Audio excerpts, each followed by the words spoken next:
Welcome, everyone, to this briefing brought to you by the Israel Defense and Security Forum, IDSF, and Hebrew name is opportunism. IDSF is the leading Israeli organization advocating for strong national security to defend Israel. There was, as is being described, a bombshell announcement yesterday from the Trump administration following the meeting that the president had with Prime Minister Netanyahu.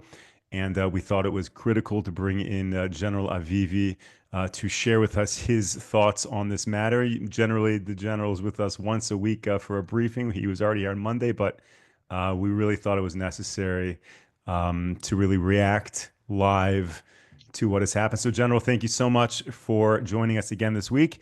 And please tell us your reactions. Maybe share with us a little bit about what you understand happened in that meeting, and then if you can share your thoughts on it. Yeah, the first thing that went through my mind this morning in Israel when we saw the news was a famous phrase that Ben-Gurion said, that in the land of Israel, if you don't believe in miracles, you are not a realist. So I think we saw a kind of miracle and really something that will impact our future and obviously the war. I think the announcement of Trump regarding the relocation of the Gazans is dramatic. Of course, we'll have to see how it happens on the ground, but it changes a lot. It also gives a lot of chance to really have the leverage needed to release the hostages.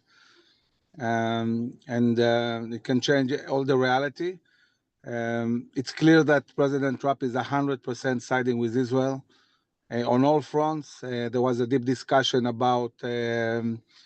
Not everything that was said in the press conference is what was discussed. There are many things behind the scenes. So they chose carefully what to say and what to leave behind scenes. But definitely in the coming months, we're going to see the US and Israel working together to secure the Lebanese border, to keep Turkey at leash and not really taking over Syria, to deal with the nuclear sites of Iran, and of course also everything that is regarding to Gaza, making sure we dismantle Hamas, the governmental and military entity, and get all our hostages and create a completely different reality in Gaza. I think that in Gaza, most of the civilians there, they want to emigrate. So what President Trump is saying is something that most of the Gazans would like to do anyway. But there is a need to facilitate this, to open the Egyptian border, to give them maybe economical help to relocate. And maybe there will be a certain amount that won't want to relocate, and we'll see what happens. But this is definitely a very, very big change. I had the chance this morning to speak with Eyal Zamir, who is soon to become the chief of staff, to congratulate him and wish him luck, and say to him that really we all expect him to lead the army to a big victory. And he said to me, Amir, this is exactly what I'm going to do. And I feel very confident in the abilities of the chief of staff to really rebuild the army, put the right people in the right place, and prepare the right plans. And I think that in the long term, the big challenge of the IDF will be to prepare for long-term challenges that might be Turkey, Egypt. So we'll have to look also in the long term how we build things. But I think everybody in Israel today woke up much more optimistic. And I feel that in the last month or two, our mood is moving all the time from depression to huge happiness. And I think that we don't have to be really on one side or another. We need to be focused, realistic, understand that we're in the middle of the war. There's a lot to do yet. We're looking forward to peace agreements also. But everything will come from strengths. Peace through strengths. achieving our goals with strengths. This is something we have to remember. So definitely everybody in Israel today, this morning, is very, very optimistic. General, let me ask you a question. Obviously, when the media hears about something like this, they take it in all sorts of direction. And one criticism that I'm seeing repeatedly is that President Trump is not looking at Gaza from a military or humanitarian lens, but rather as an opportunist, in terms of what real estate deals can be made. And the media is criticizing him for that. But I'm wondering if that's in fact a good thing, that rather than just seeing death and despair and how to mitigate terrorism, he's trying to look at it, how to create a dynamic space. What are your thoughts on that? Yeah, I think that he's very realistic, in the sense that he looks at reality as it is. He sees that this place has no future, that Gazans are in a devastating situation, that Gaza is completely ruined. It's not a viable place. Cannot build anything viable in a place that was created completely by chance, was created by unplanned armistice lines that created this small bubble called Gaza that makes no sense. And he understands that there is a need to look at a long-term solution that will also benefit these people that need a new life, because there is no viability in the Gaza Strip. And yes, he also maybe looks at it from a strategic point of view, wanting maybe to have an American base, a naval base, maybe for the US Navy. It's a very strategic place, just like the Russians have their navy in Syria. So I think he's applying a lot of strategic thinking and logic, and departing from preconceptions that don't really necessarily meet the reality. People tend to be very cynical and lack imagination about what what can we do, what solutions can be applied. And if you think about it, every single major thing that happened in the world, huge things, people didn't anticipate it. So it means that people lack imagination. They lack the ability to think about things that are out of the box, or things that might happen. We're always, for some reason, surprised by reality. And if we keep being surprised, it means we're not applying the right kind of thinking. And in this sense, I think that we need to understand that we can realize almost anything we want. We just need to imagine. We need to dare. We need to think out of the box. And I think that this is something that is very much something the Jewish people have, but also President Trump is showing the ability to really think out of the box, and this can be very beneficial. Now, I would imagine that U.S. language of taking over Gaza seems like it precludes the Palestinian Authority from setting up a state in Gaza, let's say. But how do you think the Saudis would react to this type of development, a very strong statement from the U.S., and potentially limiting the Arabs from being on their own and building their own state at this point? So I think we need to differentiate between reality and what they say, what they say to appease their people. Saudis deeply detest the Palestinians, and even more so, the Muslim Brotherhood, namely Hamas. Hamas is an existential threat for the Saudis. The Saudis have been saying behind the scenes again and again to Israel, destroy Hamas completely. We want you, we need you to destroy Hamas. But they won't say that out loud. They'll say it behind the scenes. So they might talk to President Trump and agree to certain terms and the peace agreement, but when they'll speak to the TV, they will say something else. They will have different statements. I think that if Trump will realize his plan in Gaza, what we call Palestinian state is game over. It finishes completely this idea. We'll have to find a solution in Judean Samaria, some kind of cantonization, local solutions which we have discussed in the past. I see, we in IDSF see the Palestinian Authority as the problem, not the solution. We need to get rid of them and find new leadership. I can say that this week we had a very, very interesting meeting with Palestinian local leaders that want to get rid of Palestinian Authority. They want local leadership and not the Palestinian Authority. This is happening on the ground.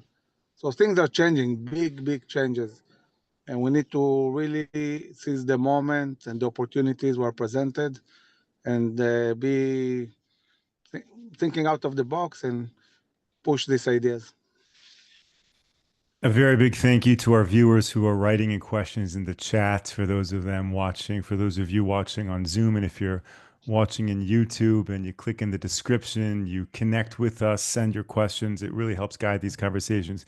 General, a lot of people are asking about how this statement impacts the hostage deal and the release of further hostages from Gaza. And people are concerned that this strong statement is going to push Hamas to hold on tighter to Gaza and to the hostages. What is your thoughts on that? Well, I think that these declarations give more tools, more leverage to release the hostages. Because once you put a real threat on the very existence of Hamas and even Gaza as Gaza, this is a very, very strong tool to pressure Hamas to release them. And also, if President Trump says, okay, as far as I'm concerned, wipe out all of Hamas, move the citizens, this puts a lot of pressure. We need Hamas to reach the point where they say, okay, that's it, we understand, it's game over. So how do we stay alive? What do we do? How can we get out of Gaza alive and build a new life for ourselves or die? And the second stage of the deal is basically about that. It's saying to Hamas, you need to give all the hostages, you need to get out of Gaza, you need to lay down your weapons and demilitarize Gaza completely. How can you do that without really threatening them in a way that is viable and meaningful? And I think that in this sense, what President Trump is saying can help a lot. And it's empowering Israel, it's empowering the IDF. The IDF is preparing a huge attack on Hamas if they don't give the hostages. And if President Trump helps us with the issue of the humanitarian aid, to prevent humanitarian aid from Hamas, then this kind of pressure can bring a collapse to Hamas. And what I'm thinking also, I was thinking this morning is, how is this going to affect the population in Gaza? Which might at a certain point say to Hamas, you destroyed our lives. You really, really brought misery. And they might fight Hamas. So we might see an eternal fight inside Gaza between different fractions. This also might happen. Because maybe now that we are doing this first stage of the deal, the Gazans feel like they had some victory. But this is a very, very short-term victory. It's going to end in a few weeks. And if Hamas doesn't continue giving us hostages, as President Trump said clearly, there will be hell, literally. And we're preparing to act very strongly if they don't give the hostages until they beg us to take the hostages and just let them go outside of Gaza safely. Let's hope that happens very, very soon. Are you at all concerned that strong actions by the U.S. With Israel could alienate European countries who want to see a more tempered response and a more stronger, unity between Arab countries and Israel? Or would you say, it doesn't really matter how the European countries view us, as long as we have a strong U.S. and a strong Israel and a good solution for Gaza, we have to move forward? So Moshe, as you know, we do extensive work with the European Union. We just hosted this week a delegation of European parliamentarians. And I can say that the European Union, for example, has changed dramatically. Today in the European Union, there are many parliamentarians who support Israel and are completely aligned with the policy of President Trump. So Europe is also changing. They also feel the threat of the radical Islam. And soon enough, they will see that this policy, instead of bringing a regional war, will bring peace. I believe that there will be peace with Saudi Arabia and many other countries, peace through strength. And Europe will see very fast the huge benefit of such a peace agreement that will enable to really move much faster energy and goods from the east to the west and the west to the east through Israel, Saudi Arabia, Emirates. It's going to be a huge change which will benefit the whole globe. And I am sure that many Europeans will be happy. And there will be those who are stuck in a different world somewhere in the 20th century. You always have people who don't really connect to reality or to the right thing to do. General, I think you're sharing such critical information because when a person, takes a look on CNN or other major media outlets, they paint this picture that Europe is all against us. And what you're saying, it's far more nuanced than that. And you yourself have personally facilitated allies for Israel. What is that magic formula? When you're sitting down with a diplomat or a member of the European Union, you just had a delegation from Europe this week. What's the nature of the conversation that you they understand that what Israel is representing and why they should become our ally and partner rather than just promote the propaganda out of Gaza? So there are different interests when you talk to Europe. One is that Europe has changed dramatically since the Russian-Ukrainian war. They feel really threatened. They seek a military buildup and capabilities.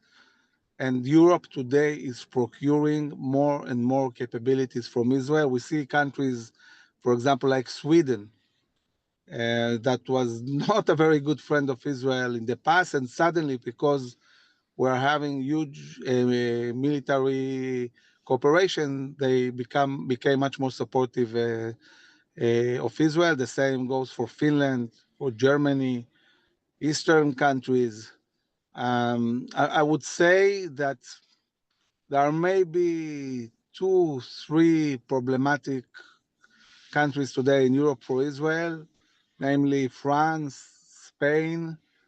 Although we had the delegation of Spanish parliamentarians this week that are very supportive of Israel, but they themselves say that they have a terrible government. And Ireland. But other than that, many countries are very supportive. Europe lacks energy. Europe is in a huge crisis of energy, and the solution is Israel. The solution is Israel and the ability to move very fast oil and gas from UAE and Saudi Arabia, not through the Hormuz Strait and Bab el-Mandab, but straight to the Eilat Bay area, and from Eilat through Israeli company to Ashkelon, to Ashdod. Saudi Arabia has built a pipe all the way from east to west. This pipe lacks something like 450 miles of pipe to connect it directly to the Israeli pipe, but we can bring this, we can bridge this with ships. Meanwhile, this is a game changer for Europe. So obviously for Europe, it will be very beneficial to see a regional peace agreement that will also counter the radical Sunnis and Shias, because today Europe is threatened by radical Islam, both Iranian and ISIS, Al-Qaeda. And definitely if you deal with this in the Middle East and this prevents waves of migrants, of migration, this is very, very meaningful to Europe. So we have a lot of common interests. And we need to know how to communicate this and build the relations, the bilateral relations, and also the relations with the European Union itself. I visited several times the European Union lately.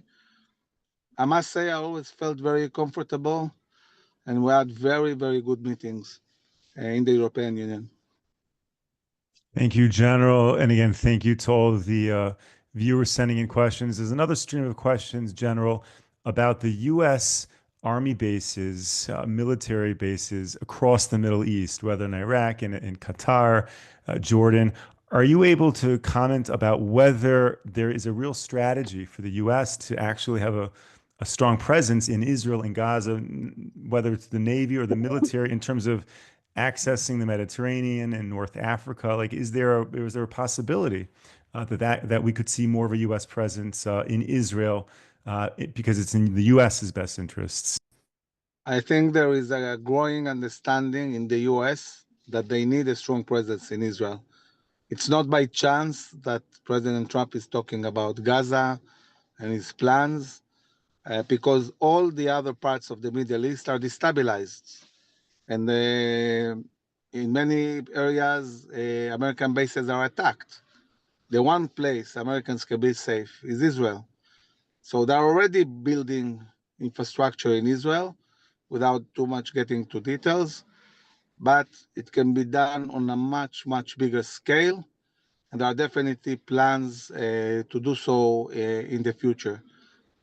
Israel is the anchor of the Western society, and certainly for the US in the Middle East. Brigadier General Amir Avivi, thank you so much for joining us today. You have a busy schedule today, but the fact that you could stop and share all of this, share your reactions, is so super important to all of our viewers, and I certainly appreciate your time. So thank you. Thank you to all of our viewers and supporters for tuning into this briefing. We will be back with you tomorrow, 10 a.m. Eastern Time, 5 p.m. here in Israel. Until then, stay safe, stay strong. Take care, everyone.